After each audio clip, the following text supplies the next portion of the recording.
We're talking with Josh Hagen about judo commentary at the Paris 2024 Games. Josh, how are you doing? I'm great. How are you doing today? I'm doing good.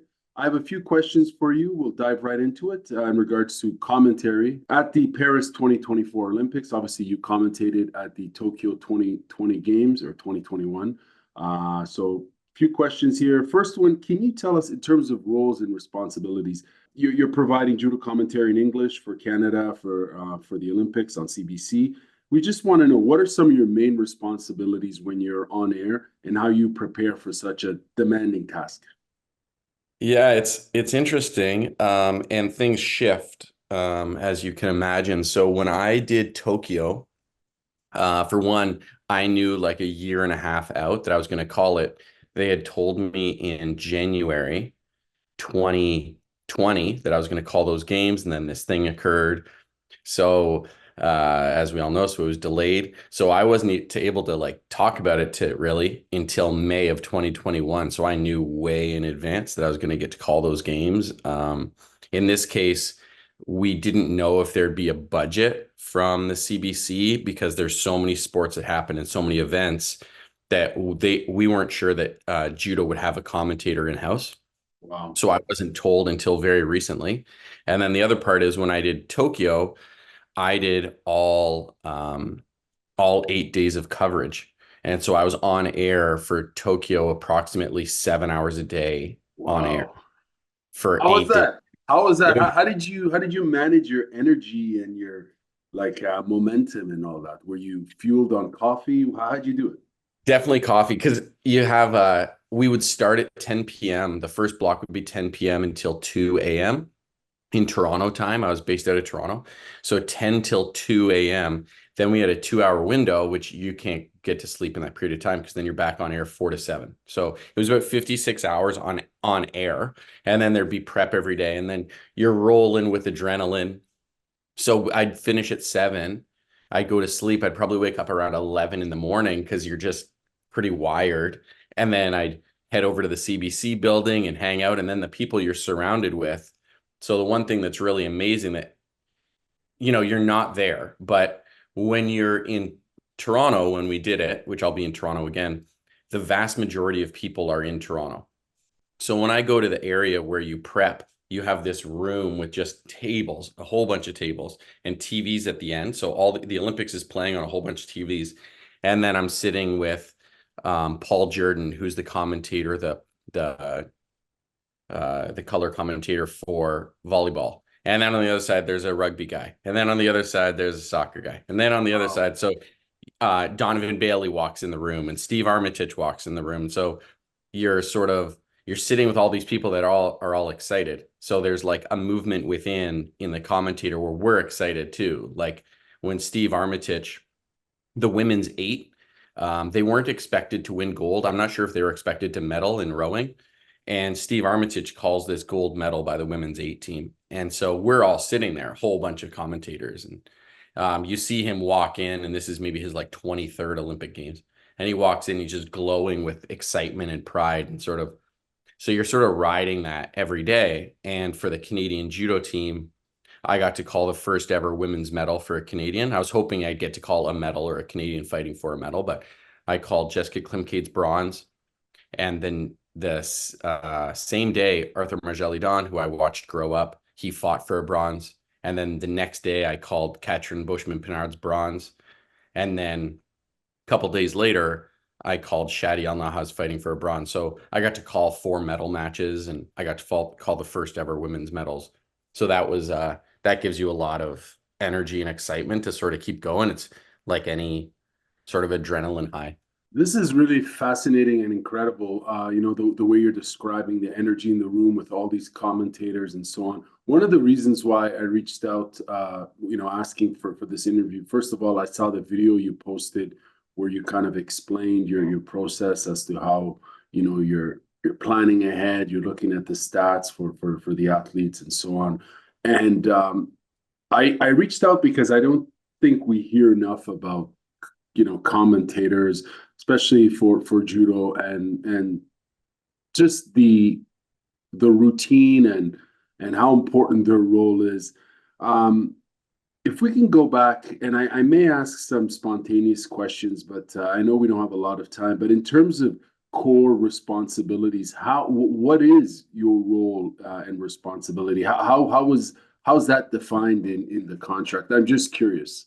Yeah, so this one changes a little too. So as I was saying, sort of a very long way around like how it changed. So the other part is when I did it last time, I had a commentator work with me the whole week. Mhm. Um, this week, when I cover, I have Signa Butler calling with me. She's doing her like 12th Olympics. I'm calling 3 days of the games, and she's calling day one, the first day that I call with Krista Deguchi, and she'll be calling the day that Shadi's on. And in the middle day, it'll be me by myself. So when Katrin Bushman-Pinard and Francois Gauthier-Trapeau fight, I'll be the only commentator for that. So that changes my duties in that typically you have what they call is the play-by-play. They used to call them the color commentator. Now they call them the analyst, on-air Mhm. analyst. So Mhm. the analyst is the sport professional. So that'd be me. I'm the high performance coach and director of development for Sask Judo. I've been part of judo my whole life. So the commentator, the play-by-play typically introduces the athletes, introduces the venue, sort of tells you what's going to happen today. And in a lot of sports, as you can imagine, like hockey or whatever, the play-by-play sort of talks you through what's happening. So imagine you closed your eyes, you'd still have an idea. Oh, this person takes the puck down and they pass it to here and they give it to this person. The one major difference in judo is that so much of the information is in Japanese that the play-by-plays who don't call judo on a regular basis, they don't know the terminology. So what we did last time was, which my co-anchor was Karen Larson, who was amazing. She works for CBC in Vancouver. She sort of played the part of the audience that doesn't really know the sport, which was great. So we'd be calling the matches and I'd be doing basically the play-by-play and the analyst, and she'd sort of play the part of the audience, like, what about this? How does this happen? What's the rule here? And sort of asking the questions the audience would ask. So we'll sort of see how that plays out this time. I've talked to Signa, but we haven't sort of done um, a pre-call match yet. But yeah, so the play-by-play analyst role in judo is a lot different. It's a lot more expectation. I'm on air a lot longer. Like so much of the air time when we did it last time, I was probably like 90% of the air time, where typically the on-air analyst is more like 40%, sort of giving little insights. Mhm. So that's the biggest difference. I'd say it's pretty demanding that way. So being prepared is really big for me. And in your video, you spoke a lot about stats, and you really got down to the nitty gritty. And I think a lot of people who are watching, I think there's so many different profiles of viewers, right? You have like Right. hardcore fans, people who've been in the sport their entire lives, be it as players, coaches, volunteers, you name it. And then you have maybe the casual fan, and then you've got people who may not know anything about the sport. But it's interesting in that video you posted yesterday when you broke down the stats. I think everyone will benefit hearing that sort of information going in. I guess it depends on how well versed they are in the sport. But either way, it just adds to it, especially when that data is available. Like it's available in any other sport. There's certainly value there. I was going to ask you the following question last, but I think I need to ask it now because you mentioned you've been in the sport your entire, you've been involved in it for forever, as you mentioned. What's the personal significance for you to be commentating at the second Olympic Games? What does it mean for you personally and professionally?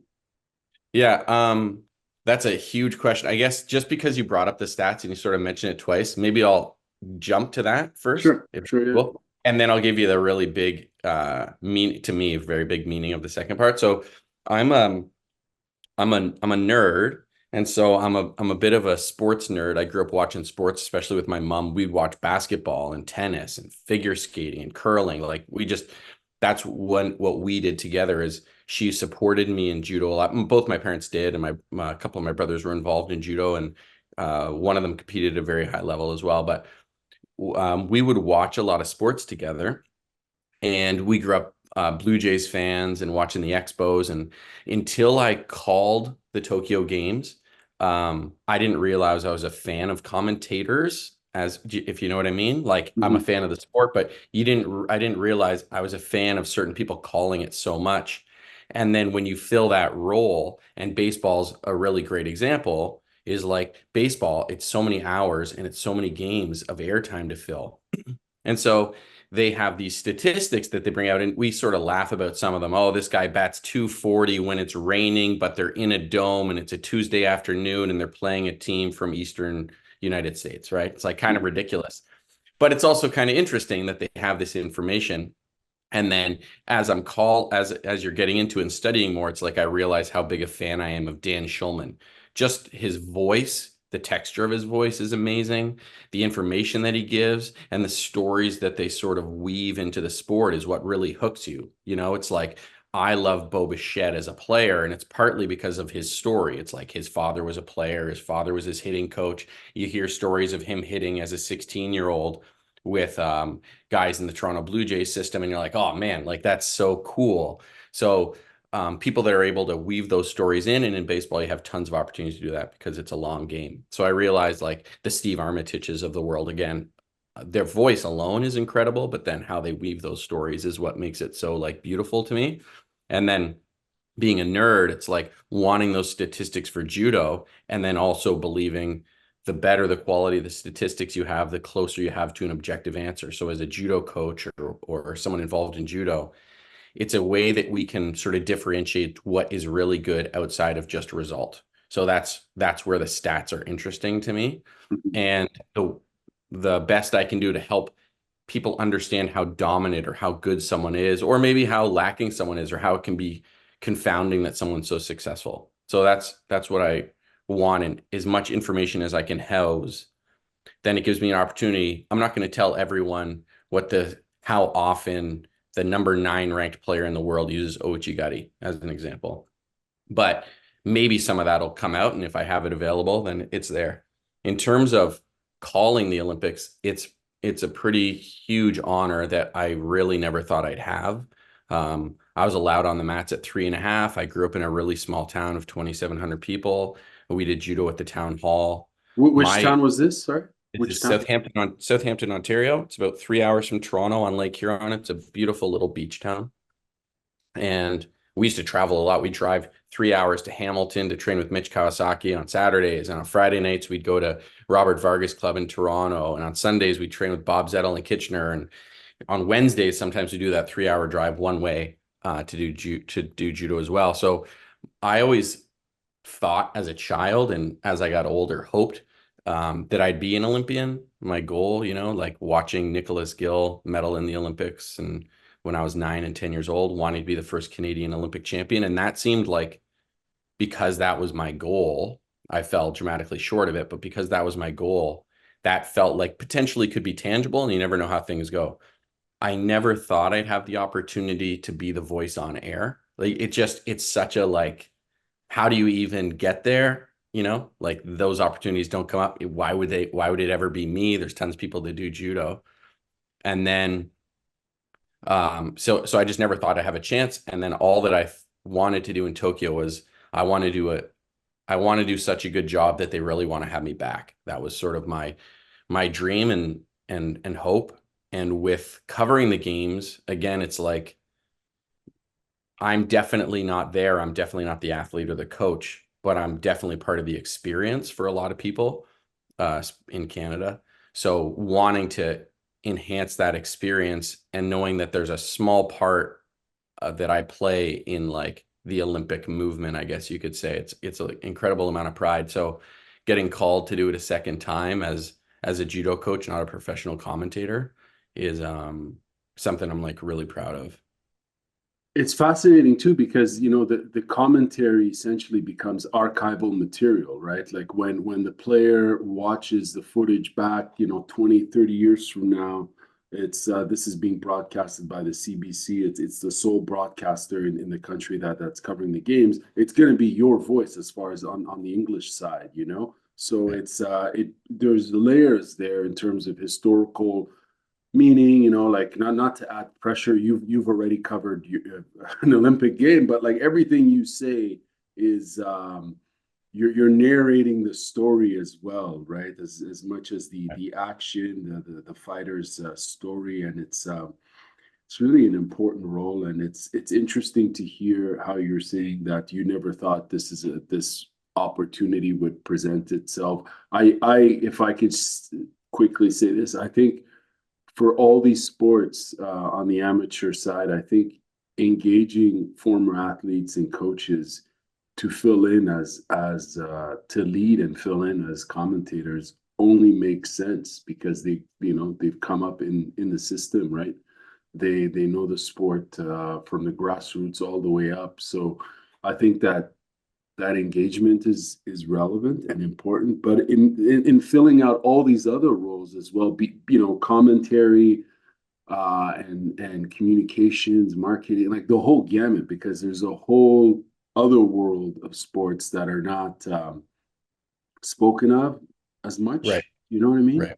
Like it's a Yeah. And huge system, and yeah. you know, like you tend to have a variety of people with different experiences, of course, but having former athletes uh, at different levels, I think, adds to the overall value of continuity and so on. My next question for you, and I appreciate that answer there. I realize I was going to ask you at the end, but I could hear that I should ask you early because it's important. Now, balancing action and education as far as doing the on air, you know, calling the shots and so on. Like it's obviously the sport is complex for those who are unfamiliar with it, even maybe Right. to those who might be slightly familiar with it, coming in from other somewhat similar grappling sport, be it wrestling and so on. How do you strike the right balance between calling the action and educating the audience on the techniques and rules? I know you've kind of answered that already because you were doing some co-commentating and you were kind of the subject. You are the subject matter expert as far as calling the action. But I guess what I'm asking too there is how important is that? Is it important to educate the audience on what's happening, or is it more important to call the action, in your opinion, as someone who's been involved in the sport for Well, I'd say one, I'm hoping that I strike the right balance. So that's sort of up to the viewer to decide that. Mhm. Um, so I wouldn't say that I necessarily know that I am, but that's what you sort of strive for. And as like a homer for judo, if you will, someone who like growing up in most of my life, if I hear, I hear a rap song and someone mentions the word judo, I'm like, sweet. Or Julia Child. There's a show about Julia Child.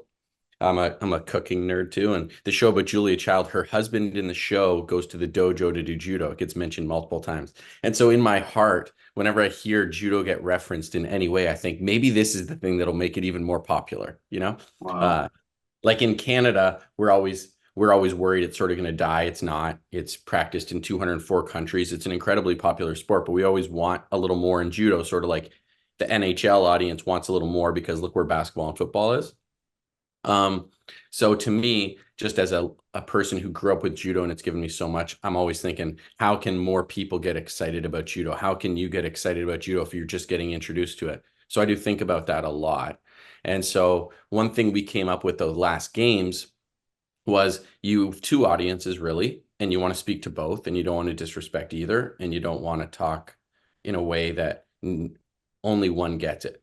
So you have the general audience that doesn't know the sport for the most part, and then you have my community, right? The judo community. So I don't want to talk to the general audience and leave my community behind and them to be like, why is he like these people know me? I know Shadi, I know Antoine and Arthur and Anna Laura, like I know them personally. So it's like, imagine them watching it and being like, why is Josh using no Japanese terminology or talking about anything interesting?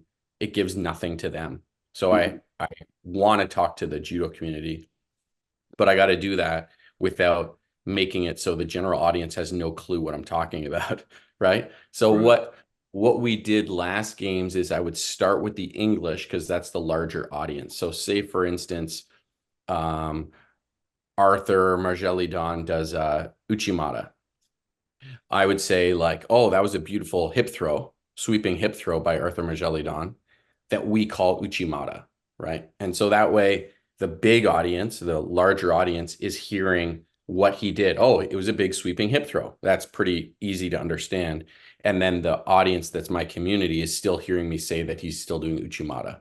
So it's like those are the things we tried to do, is like starting with the how we can sort of bastardize a term so that the world can understand it or anglicize it, and then use the proper term in proper context after. And that's the judo people who are really paying attention. That's sort of what we how I tried to find the balance. And when I talked to CBC during that in the lead up to the games, they seemed to really enjoy it. And for the most part, the feedback that I got from calling last games from the judo community, obviously they know me, so it's not the most objective, but I got a lot of really positive feedback.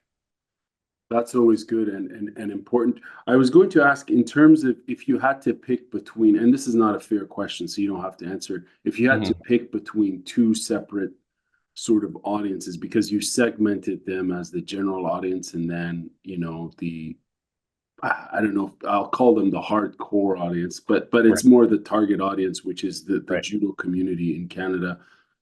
Which one do you think in terms of targeted messaging is more important to you as far as is it monsieur madame tout le monde, is it the average person who's just excited for the Olympics because they're proud of Canadian athletes and they want to show their support, so they're going to tune in and explore a sport like Mhm. judo because they're not familiar with it, but they've seen all the great short documentaries, promo ads, this, that, and the other, Right. digital and social media? Or is it, that coach who's made it his or her life judo and they're in their 70s or 80s and we're celebrating the 100th year of this sport in this country and it's a major milestone. Like, who to you is more of I hate to use the word important audience, but I think you know what I'm saying. Like, Yeah, who are you speaking to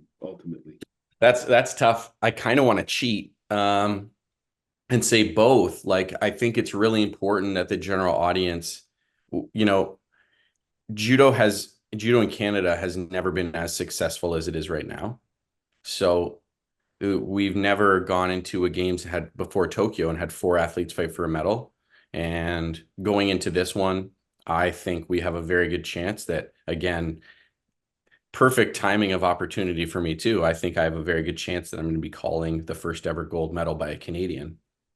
That's pretty wild. Again, talking in context of like in 40 years, we could talk about the first ever gold medal by a Canadian judoka, and you'll hear my voice. If you're watching in English, it's very humbling. But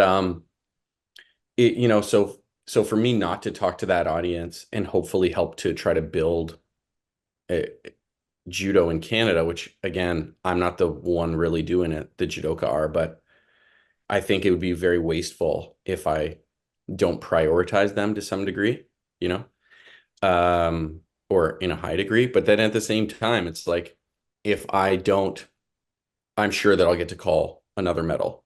And so it's like if I don't talk to the judo audience and the pride that I have as a judoka, and the pride that they'll have in watching us get a medal. If I don't really prioritize them, then that's not fair to them either. Like we have to sort of celebrate that together, if that makes any sense. So it's like I know it's a cheating answer, but it's like I really think my job has to be that both have to be important. I have to find a way that the general audience understands the magnitude of this and that the judo community celebrates in the knowing magnitude of it. I, I I think that's an excellent answer. I'm not just saying that. I hear you on that. I think both are relevant. Absolutely, and I think anyone who's hearing this would agree with it because I think that interplay between those two broader those two communities are important because anyone who's watching this, may want to maybe try the sport, maybe encourage their niece and nephew. You know what I mean? Right. It's during these major games that have such a you hear so many stories about athletes saying that when they were 8 or 9 they watched their first Olympics and they got Right. inspired, but that I think that inspiration goes beyond that particular demographic of children. It can be for anyone finding if it's inspiration, motivation, or just fascination at the incredible perseverance and dedication of athletes competing in be it judo or any sport. But I'm curious to know, in terms of audience, who do you think is going to be watching these games? And I know you don't have the stats, and I'm sorry I'm putting you Mhm. on the spot. Let's just Okay. speculate here. Outside of the established fan base in Canada community, the judo community, fans, stakeholders, etc. Outside of that, who do you think is going to be watching these games? Yeah. Yeah. Well, when it comes to the early rounds, especially being that it's in Paris, so we have a time change issue.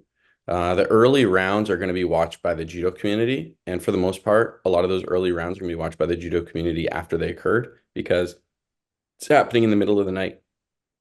So the early rounds, that's judo people, like almost for sure. You're going to have the odd kid like me. I mean, I was a judo person, but I would have watched, say it's Winter Olympics, my mom and I would watch curling in the early rounds or whatever. So you're going to have some people that are just consumers of the Olympic movement that enjoy it, Mm. and they'll watch whatever sport and be excited to watch the Canadians do well. But for the most part, the early rounds or some of the repechage, that's going to be judo people.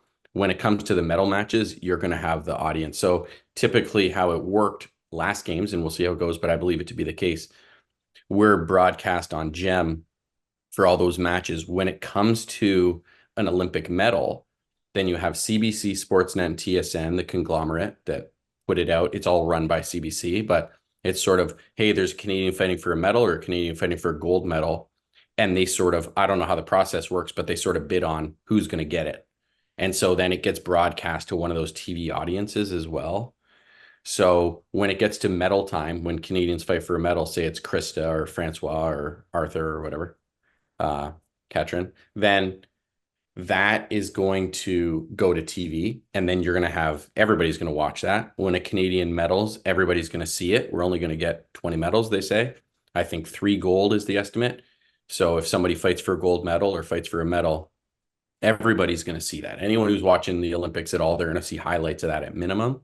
But when it comes to earlier matches, that'll be mostly the judo audience. Now, in terms of key lessons from Tokyo 2020, like obviously you've commentated there, you've commentated those games. I'm curious to know what have you learned from commentating at the previous games, and what were some of the biggest challenges from your previous experience, and how do you plan on taking the lessons learned from your experience at Tokyo 2020 and augmenting your game for Paris 2024? Because I'm sure there were some lessons learned. Yeah, for sure. There was good and I wouldn't say bad. There was like things that I'll celebrate, I guess you could say, and learning opportunities. So the one would celebrate is um, sometimes in life we don't always appreciate things that happen. Mhm. Remember, bad things happen, and that's sort of what makes the sweet things sweeter.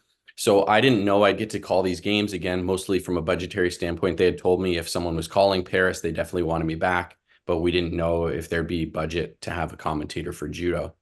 And so, and going into Tokyo, there is definitely no guarantee I get to call a second games. So my whole goal was not only to provide the best commentary, the best job that I could as a commentator, but also to really like appreciate that moment. I never thought I'd get to do it. So just breathe it all in and take advantage of it and, all that kind of stuff. Like I got to meet Dan Schulman when I called the last games, which is like incredible. I didn't know as I said, I didn't know could look up to someone that much, or I got to hang out with Steve Armitage quite a lot. He was the mentor of Karen Larson, my broadcasting partner last Olympics.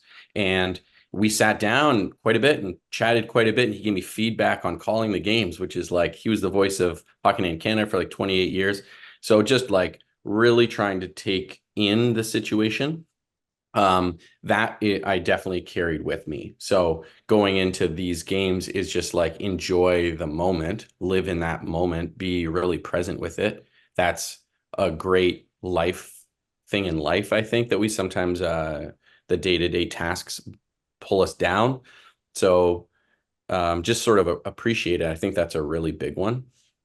And then in terms of like negatives, there's just little things performance wise. I'm a excitable person, but and if people met me or hang out with me or talk to me, my delivery as a human is not typically flat. I get excited and excitable. But we noticed when I was prepping for the games, my delivery, we would do sort of like we would call matches. We just pull up matches and call them. And I have a broadcasting coach, Bob Babinski, who's really incredible. He used to be a writer for the Montreal Expos.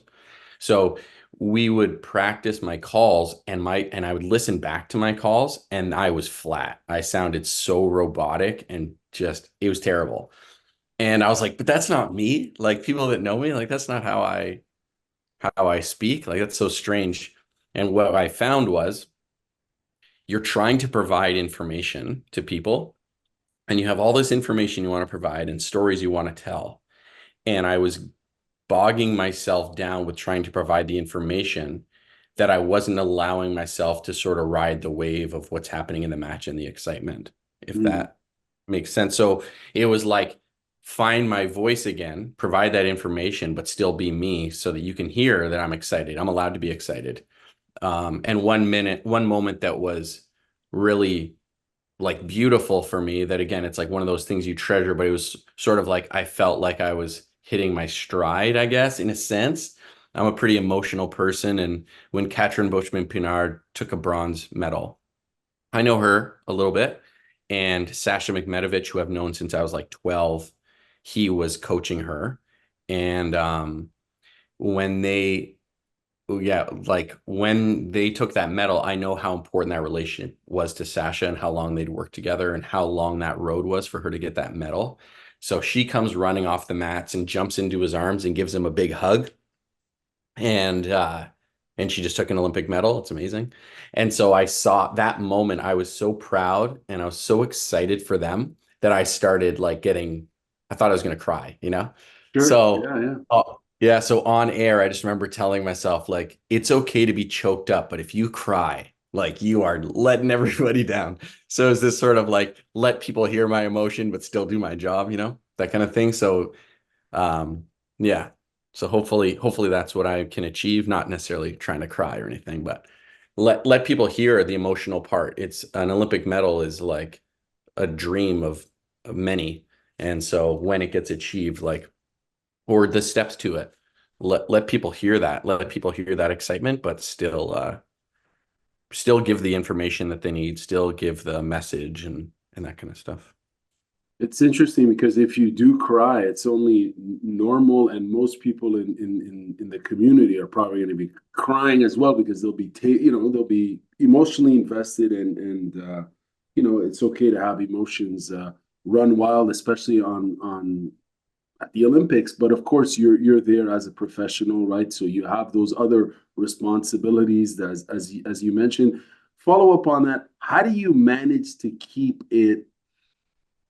Because there's going to be so many, we're all expecting so many great moments, I suppose, and so many great matches. How are you going to keep calm and and cool? Because Right. it's going to be intense, obviously, for all the competitors, but Right. for the commentators as well. And that level of intensity, how are you going to lean and use it to your advantage as the storyteller without getting either too carried away, which, by the way, as a side note, I think some fans will probably appreciate that, because Right. sometimes commentators get carried away and the passion resonates in their voice, and I think that's awesome. But that, different demographics have different opinions and so on. Right. So Sort of like the classic soccer commentator that yells yes. for 3 minutes, right? Yeah, why not? I mean, but it's Right. funny too because on sorry, real quick, on judotv.com, sometimes for some of the tournaments they have multi-language options. Usually, like I Mhm. think at the Worlds they had six or seven. They had I don't know, maybe five.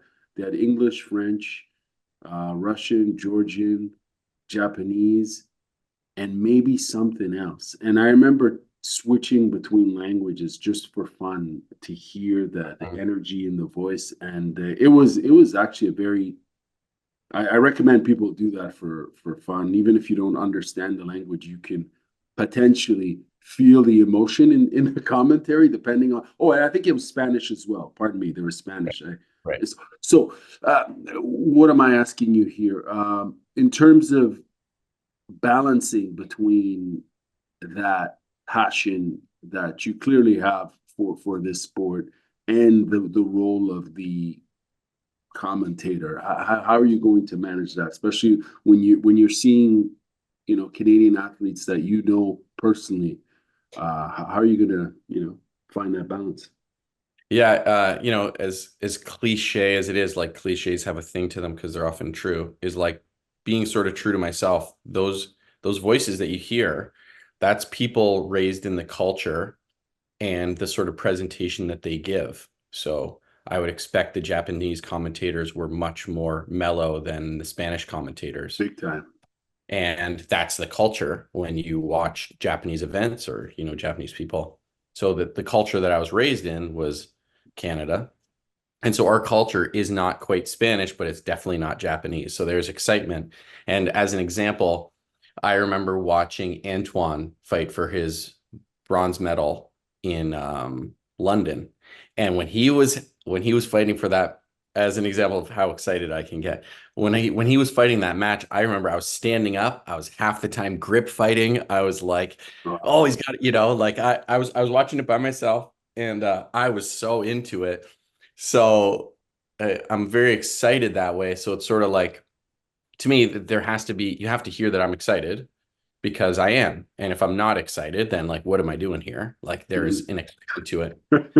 So it's just try to keep myself in check enough that I'm letting you know what's happening. I still want people to know what's happening. And if I get too excited, I'm going to sort of almost like how people can get so angry they can lose focus. So it's like, let my excitement ride, but you're just trying to ride the front of that wave where you don't fall off into it. You want to stay on that little edge of like, here's how excited I am, but here's the messaging that I want to get across. And the thing that can be challenging with judo is that judo's like a boxing match, except knockouts are way more common. So you have these massive moments. Shadi Al Nahas, for instance, I called him the Canadian gunslinger because he's sort of like Brett Favre. Just these massive throws, like Favre would just throw these touchdowns from all over the place. And so these huge throws just come out of nowhere. So he's such an incredible player to watch and so entertaining. And that happens with many athletes. So you're trying to call that, and at any moment you can have this huge spike in excitement, and then it's like focus. Here's the information, and sort of. So I hope that I'm able to still provide the information that I should, and it's pretty easy to get excited to some degree, and then also you have this little voice in the back of your mind of like, I have to do this. This is work. It's Right, a right. it's hard to sort of explain because I know all these people are watching with my voice in their ear. So I guess like trying not to let that take control of you and just, if I was watching, what would I want to hear? That's sort of the message I want to give. I want to hear that person excited. If that person's not excited, I'm disappointed. So I want to hear that excitement, and I also want them to talk to me and keep me engaged and let me know what they think judo wise. Maybe I agree with it, maybe I don't, especially as a judo person. If I say I think that was a bad decision or that was a good call or a bad call, or I wonder if they're going to use this technique, you could disagree with me, but then that makes for an interesting conversation. So You mentioned broadcasters or people involved in commentary from various other sports, baseball, because you're a fan of various sports. But as far as combat sports, in addition to judo, are there other sports that you generally watch or are a fan of the commentary, quote unquote, style within the combat sports It's community? funny, just as being a judoka, a lot of people sort of expect that I watch MMA. It's never really my thing. Like I respect the heck out of them, but I'm like I guess you could say sort of like a judo purist in that sense. Like I just love judo, and so I watch some Ronda Rousey matches and things like that, but um not so much commentary, not so much combat. I mean, I was a big Roy Jones Jr. fan. He's my favorite boxer I ever saw. He was sort of like, if people never watch him, he's sort of like Floyd Mayweather, but with power. He could knock people out and dance and move and never get hit.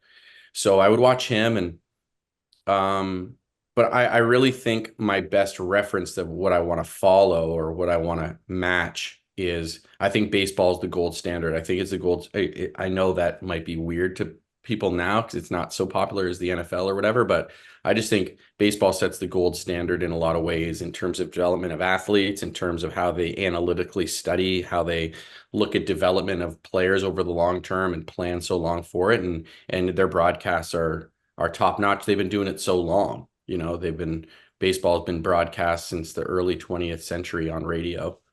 So I that's the one that I probably use as the reference the most. Interesting. Would you be able to call, as far as other grappling sports, like let's say freestyle or Greco-Roman wrestling? Because as you know, obviously those two are different sports, but they still fall under grappling with a lot of Right. the same mechanisms. Obviously, they're not wearing a gi, but Right. whatever, grip fighting, in terms of breaking down certain throws. Would you be able to, if you were if they threw a book at you and said, read this, key points, this, that, and the other, would you be Right. able to call it? Yeah, well, that's one conversation we had is, I don't know if it'll ever happen, but we sort of talked about potentially me calling other sports in the future, potentially some winter sports as well. Like who knows if that'll ever come to fruition. But again, growing up, I would try to watch everything. So we were talking about like what other sports I could cover, and I was like, tell me what you want me to call. I've watched it all, especially the Olympics. So if you gave me enough time, like the one thing that's really important to me, especially when it comes to the Olympics, is what makes the Olympics exciting is not just the medal, it's the story of the individual. So that's what I want to interweave as much as I can, I hope, to the audience, because by definition, someone fighting for a medal at the Olympics is going to have an incredible story, because you don't just become an Olympian by accident. So Arthur Margelli-Don, for instance, who I know well, he was supposed to go to the Rio Games, and a week before he breaks his wrist and he can't go. And then that would end a lot of people's careers. And instead of ending his career, he ends up coming back better than ever and going to Tokyo and taking a fifth and then a fifth of the world. And now he's going to what should be his third Olympic Games. His story is beautiful, like that's the beauty of this thing. Absolutely. Yeah, no, And you're up. so that is sport independent. It doesn't matter what I'm calling. If it's rowing or basketball or volleyball, I want you as a viewer to be proud of this person and go, oh, okay, why is Krista Taguchi's story so impressive? Well, she was ranked 2 in the world and couldn't go to Tokyo, and then passes Jessica Klimkate, who's ranked 2 in the world, who's not going to go to Paris. It's this like, that's incredible. She was a world champion and didn't get to go to the Olympic Games because we only have one. Well, that's pretty magnificent. And that's independent of what the sport. That that's if that's a basketball player, if that's a soccer player, and for whatever reason, someone ranked number 2 in the world can't compete. That is what I think hooks the audience. We're fans of Michael Jordan. It's not just basketball. We're fans or not of LeBron James or Wayne Gretzky. So that's huge to me, really huge. And then on top of it, just watching a lot of sports, give me enough time. And I just think those things translate. So I hope to eventually call other games, and especially a sport like wrestling, because it's very technical. I'd want a good amount of time to prep for that one. Because it's a technical sport. I do think there's a lot of continuity that would make a lot of sense. And then the other part of not just how the sport is, how they call it, but also like I'd really want to know about those players more. Leading into the last Olympics, Carol Hyun, who was Beijing Olympic champ and London Olympic bronze medalist, she was calling her first games in Tokyo, and she was calling with my broadcasting partner. So leading into the last Olympics, her and I spent a lot of time together, and I was going through my process to her, sort of like I did with the audience. I was going through my process of how I was preparing for judo for the games because she'd never called one before. So that was kind of interesting. I was talking to her, I go, I've never done this before. I might be out of my mind. I don't know if this is a good idea or bad, but this is what I'm doing, which gave her some context. And she happened to be calling wrestling actually. So yeah, I think it would translate. I just give me enough time to understand the rules and the names of the techniques depending on the sport, and then get to know the athletes, and hopefully I'd be able to do a decent job. I'm nodding my head in agreement when you mentioned that telling us about these athletes and their story and their journey is certainly holds a lot of weight, and it definitely draws viewers in. Absolutely, I think those human interest stories generally across the board will draw any viewer in, whether you've never heard of the sport, but you hear an interesting fact about them and their journey. It's powerful. Two more questions, if you don't mind. In terms of the Canadian team, obviously they're headed to Paris. There's a lot of momentum on their side. What are your thoughts on their prospects at these games? I think objectively, it's the best team we've ever had. So that's pretty amazing. Shadi Al Nahas, as an example, was only 23 at the last games, and he took a fifth and lost to defending world champion for bronze, and very much led a lot of that match. That was one of the most exciting matches I've ever witnessed, let alone get to call. And then he takes a world silver. So he's a heavy favorite to medal. And as a human, I'm sure you've spoken to Shadi. There's not like a more likable person. So that's just calling that's exciting. Each one, I've got to know Katrin.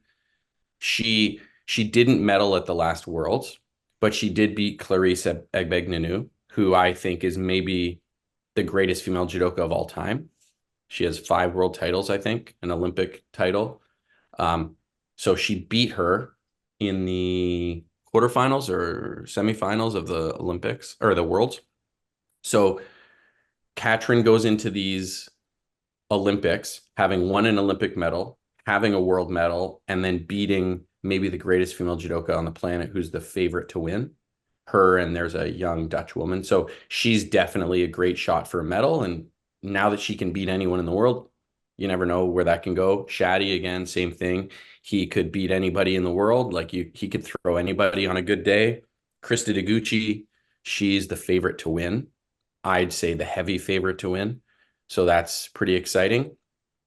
Francois Gauthier-Drapeau, he's really been on form. Like he's ranked 5th coming in. He recently had a match against the defending Olympic champion Nagase, where I think the calls went against him. He should have won that match. He was dominant. He ended up losing by penalties and golden score, and it should have been over in regular time. So I don't want to say dark horse. He definitely has his hat in the ring, sort of reminiscent to me of Antoine leading into London. Antoine wasn't expected to medal, but he was an incredible player. Like Francois is an incredible player with Osoto on both sides. He's exciting to watch and has had a great season.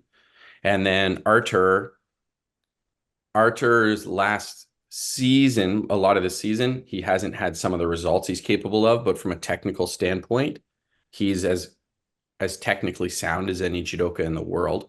And he's done it. He's taken a 5th at Worlds, a 5th at Olympics. Like if he performs the way he's capable, there's no doubt in my mind that he can medal. And as a human, I'm cheering really hard for him to do that. So you've got 3 that I very much think have a great shot at a medal. If I had to put money down, I think we take 3 medals and one of them's gold. I definitely hope that we have more, and that's just being greedy, but all 5 of them have really great shots.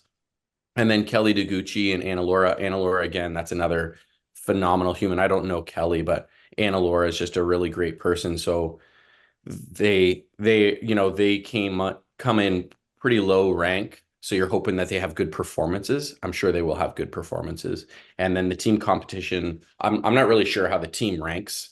So yeah, like you've got 5 people with legitimate shots, 3 people that I'd say are borderline favorites to take a medal. So that's pretty wild for Canada for judo. It's quite exciting.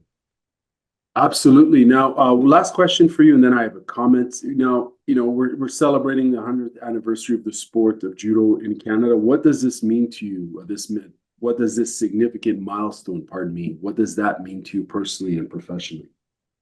Oh, it's in some sense, this might sound a little funny or callous or whatever, but in some sense, it doesn't.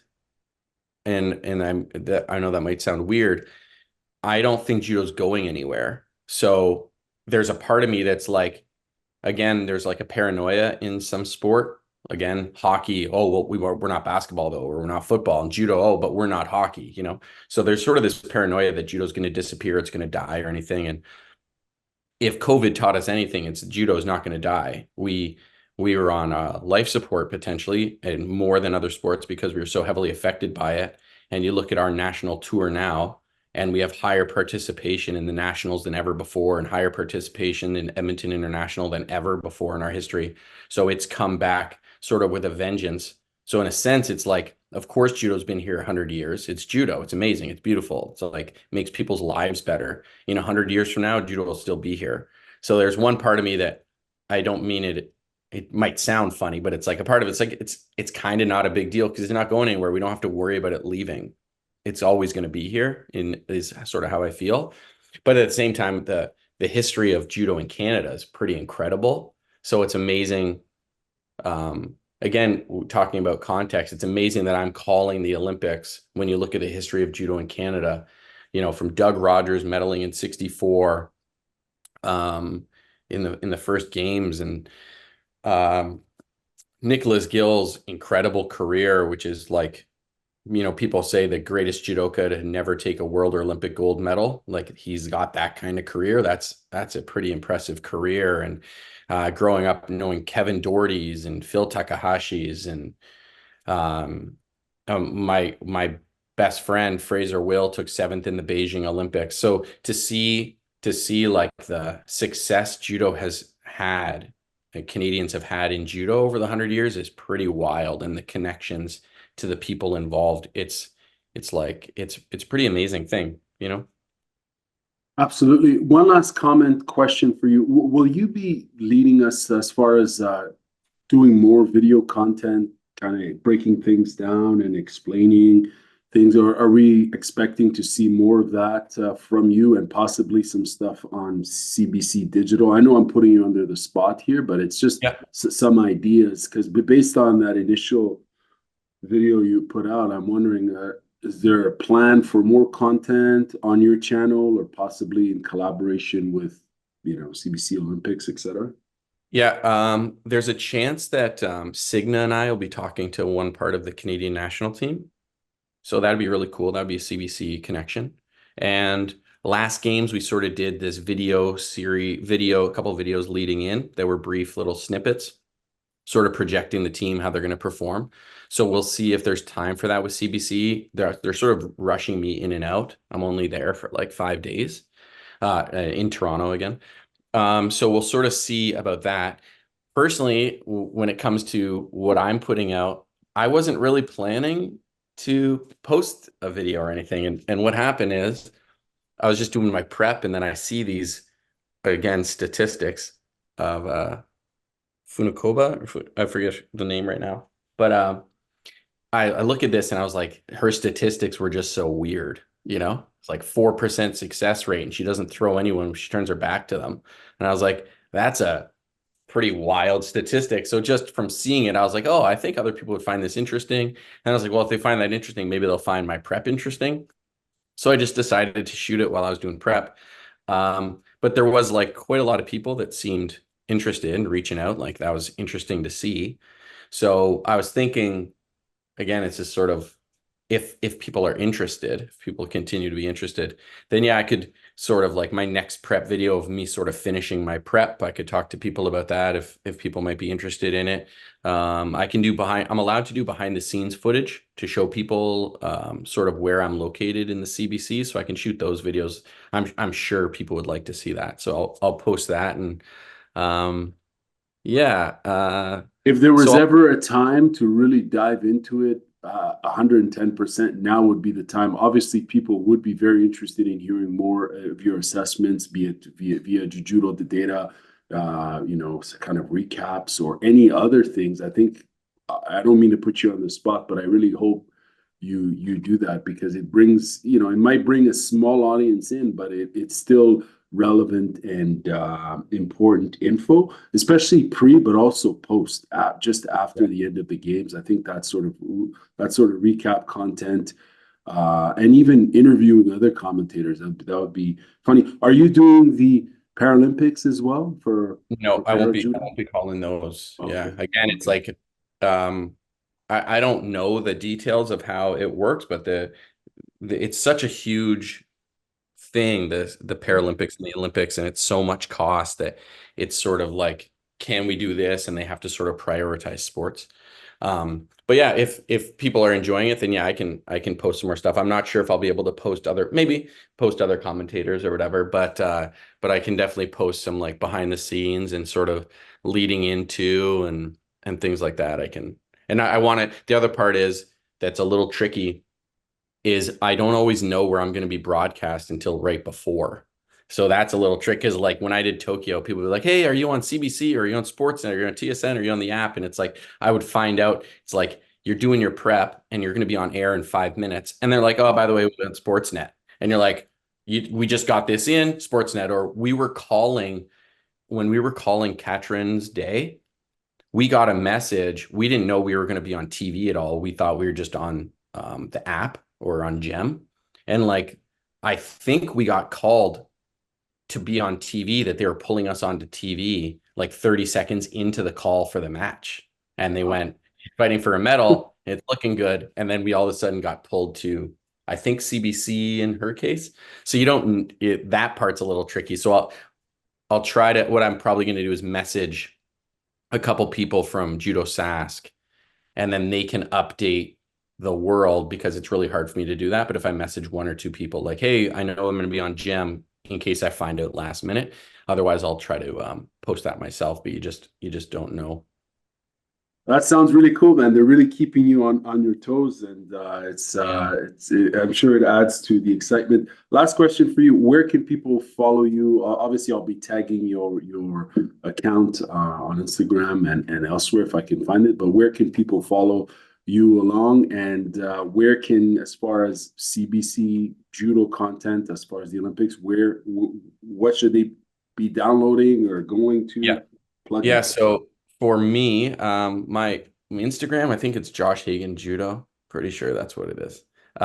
So they can follow me on Josh Hagen Judo. That's where I post. I don't really use a lot of other social media stuff. So mostly Josh Hagen Judo is where I post videos and post other content, or even like Judo Sask events. Like we were able to have Tommy Macias. He just left.